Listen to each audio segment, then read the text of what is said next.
Now I've got a question. Where was that gal,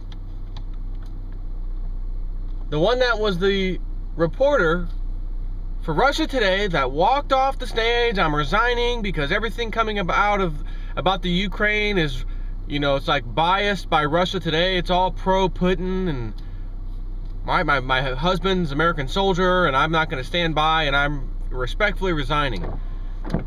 So in other words, everything coming out of Russia Today's mouth, according to this girl, is lies, and it's all about to do with Russia and Putin being the good guy.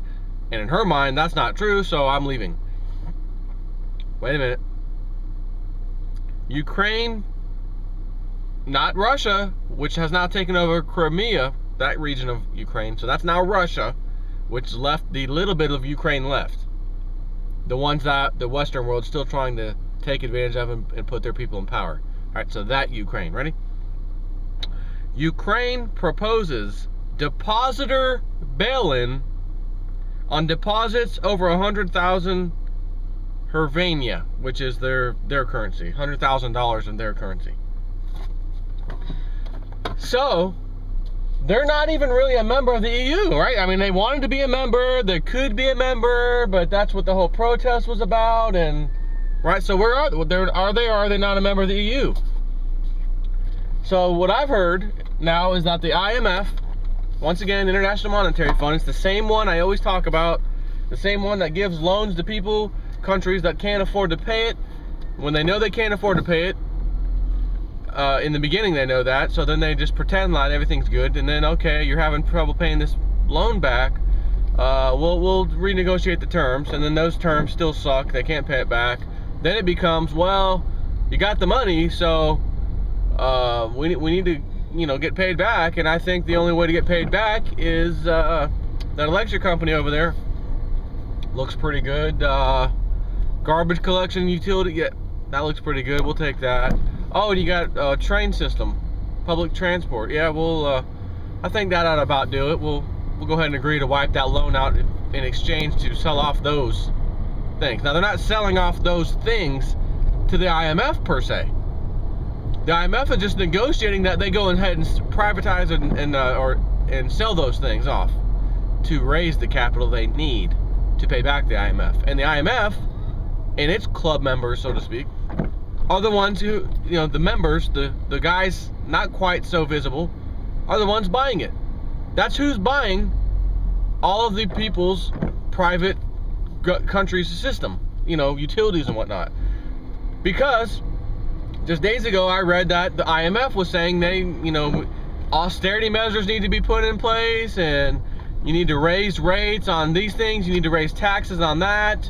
They were talking about taxing depositors, you know, charge you a tax to deposit your money in the bank. So now it's official that they want to do a bail-in in the Ukraine, just like they did in other countries. Not a bailout, bail-in. Not need to take money from the citizens to bail out the banks. Take it from the citizens who have the money already in the banks, and just use their money to bail out, basically, or as they call it, bail in the banking sector and the government. So now that that has happened, now that that is official, is there any question in anybody's mind, including all my subscribers right now who are listening, if any of you thought for 1 second, oh, J Snip 4, I agree with him on the silver stuff, I agree with him on the banking stuff, but man, I think the people in Ukraine really stood up legitimately and wanted change. And now Putin probably did come in and, you know, kind of mess things up. And I didn't think, oh, J Snip, you know, I just wasn't on the same page. You know, I just wasn't on the same page as J Snip, man. He's all right. If there's any of you, those of you out there that sounds like that's you, now that I read you that headline, and it is official, bail-in coming to the Ukraine.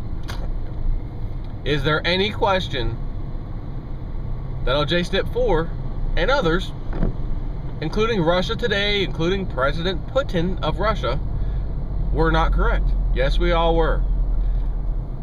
When you study this stuff day in and day out, and you see how things go, and you see the players that get involved, you know, if you could just sit back, right, and study one little thing, and that is every time you hear the word the IMF, the International Monetary Fund today, blah, blah, blah, and it had something to do with them lending money to another country.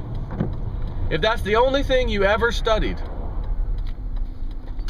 you would get used to seeing what happens over and over and over again. I mean, right? If you saw 20 different times, 20 different headlines, IMF proposes loaning such and such country, which is struggling, a loan.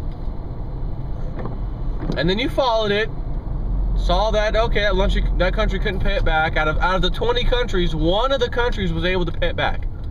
Right? One of the countries. So 19 out of 20 countries could not pay it back. Only 1 out of 20 did pay the loan back. So you got to see this statistic, right? In other words, pretty much everybody doesn't pay the loan back, and they can't. And you start to read the news articles, and you realize they're not just defaulting, you know, to say, hey, we took the money and run. Well, okay, these people can't pay the loan back.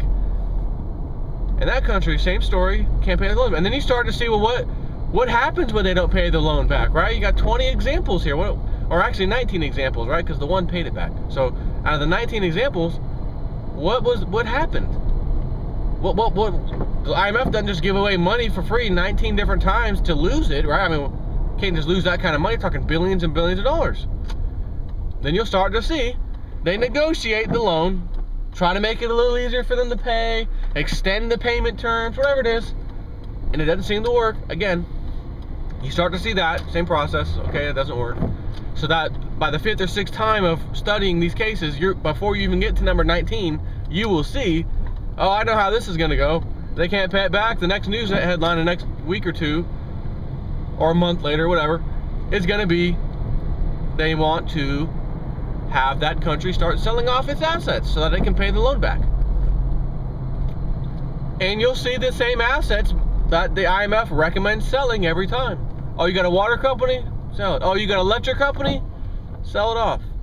Public utilities and transportation? Sell it off. Got to pay the loan back. And then you see who, if you can follow it that long, who ends up buying up those things that they agree, somehow the government agreed to sell it.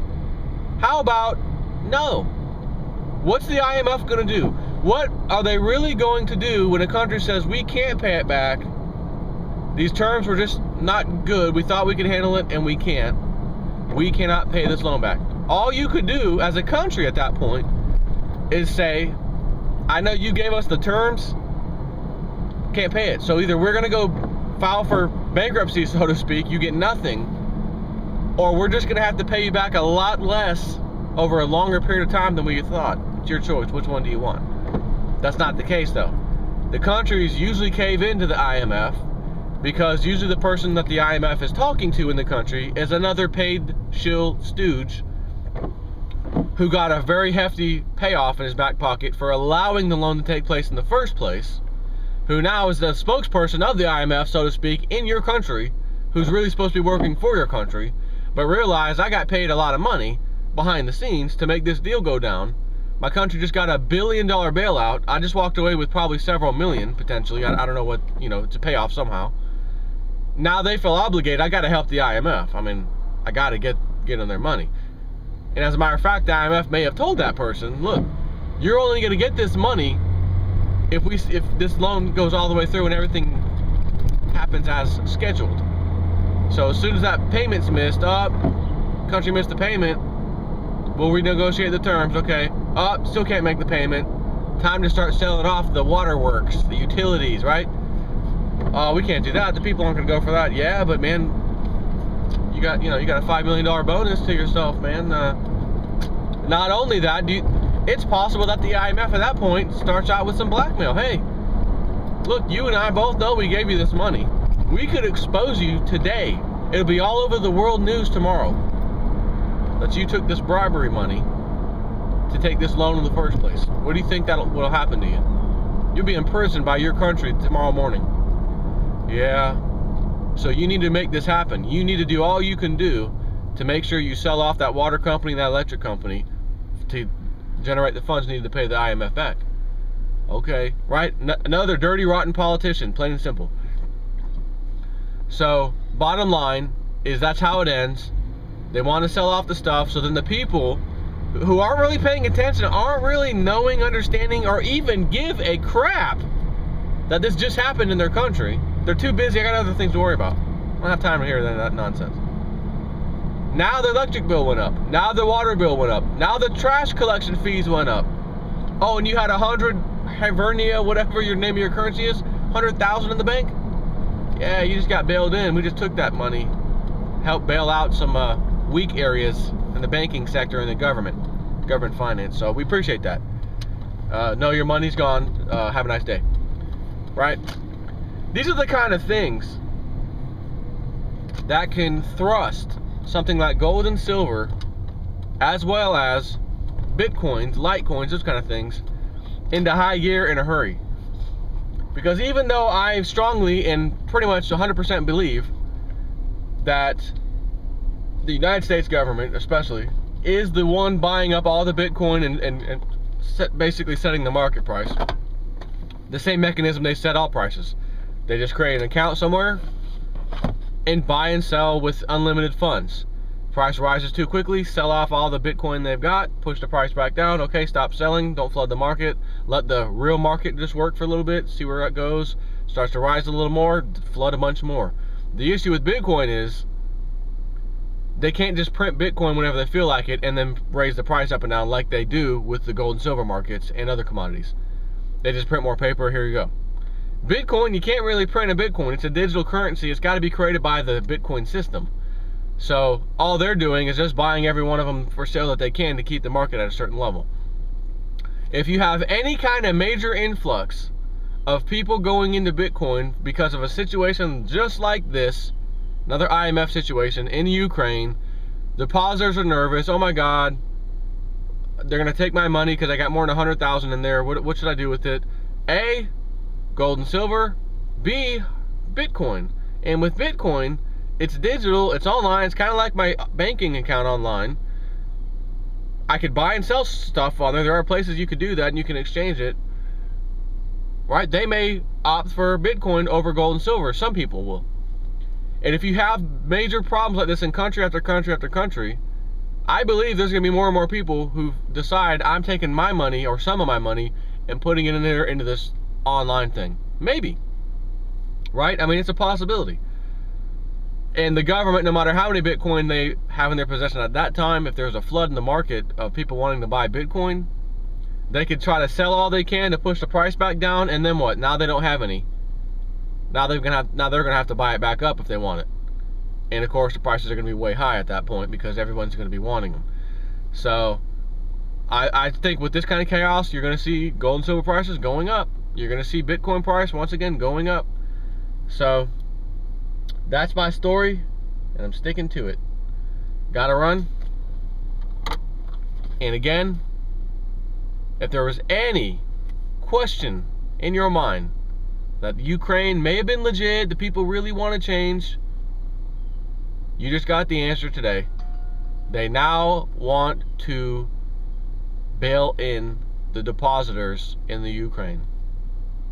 Because Ukraine did get some loans a while back, and they owe, I don't know if it's the IMF or some other countries with the IMF, whatever it is, somewhere between $2 and $3 billion, and time for austerity in the Ukraine. However, the region of Crimea, which was part of the Ukraine just days ago, right now it's Russia's property, they're going to be, you could like literally stand across the border and chat with each other, same language, you know, hey, former Ukraine, how's your bank account looking over there?